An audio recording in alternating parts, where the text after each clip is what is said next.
বন্ধু সেজেছিল। এরা যে কখন বন্ধু কখন শত্রু, এরা যে কখন মিত্র কখন যে অমিত্র, এটা প্রমাণ করতে হলে আরো কয়েক শত বছর মানুষের বেঁচে থাকতে হবে।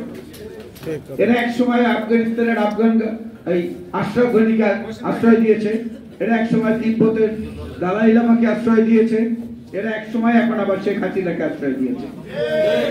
অন্য দেশে আঙ্গুল দিয়ে বসা হচ্ছে এদের চারিত্রিক বৈশিষ্ট্য, এবং যাদের মাধ্যমে তাদের কর্মসাধ্য হয়, তাদের স্বার্থ উদ্ধার হয়, তাদেরকে শুধুমাত্র তারা সমর্থন দেয়, তাদেরকে পৃষ্ঠপোষকতা দেয়। আজকে সেটা প্রমাণ হচ্ছে।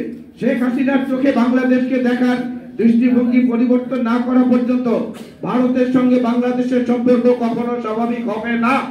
পরিষ্কার কথা। হাসিনার চোখে বাংলাদেশকে দেখলে আপনারা ভুল করবেন। আপনারা 15 বছরের ইতিহাস ভুলে যান। 15 বছরের শেখ হাসিনার ইতিহাস আপনারা ভুলে যান। ওটাকে বন্ধ না করতে পারলে, এই প্রজন্মকে চিনতে না পারলে, বাংলাদেশের ধর্ম বর্ণ জাতি গোত্র নির্বিশেষে সমস্ত মানুষ যেভাবে রাস্তায় নেমেছিল, আপনাদের এই আমাদের আগরতলায় উপদূতাবাসে হামলা, কলকাতায় আমাদের উপদূতাবাসে হামলার পরে এইটা বাংলাদেশের ইতিহাসে আর কখনো দেখা যায় নাই। এইটা থেকে ভারতকে এইটাকে অন্তর্দৃষ্টি দিয়ে দেখা উচিত যে এটার কারণ কি, কেন এই জনবিস্ফোরণ ঘটলো। একটাই সবচেয়ে বড় কারণ আমার কাছে দৃশ্যমান হয়েছে, সার্বভৌমত্বের প্রতি বাংলাদেশের মানুষের অগাধ প্রেম, বিশ্বাস এবং ভালোবাসা এবং শ্রদ্ধা। বলতেন স্বাধীনতা আনার চেয়ে স্বাধীনতা রক্ষা করা অনেক কষ্ট। আজকে সেই কথাটাই মনে পড়ছে। মেজর দলিল বলতেন অরক্ষিত স্বাধীনতা হচ্ছে পরাধীনতারই নামান্তর।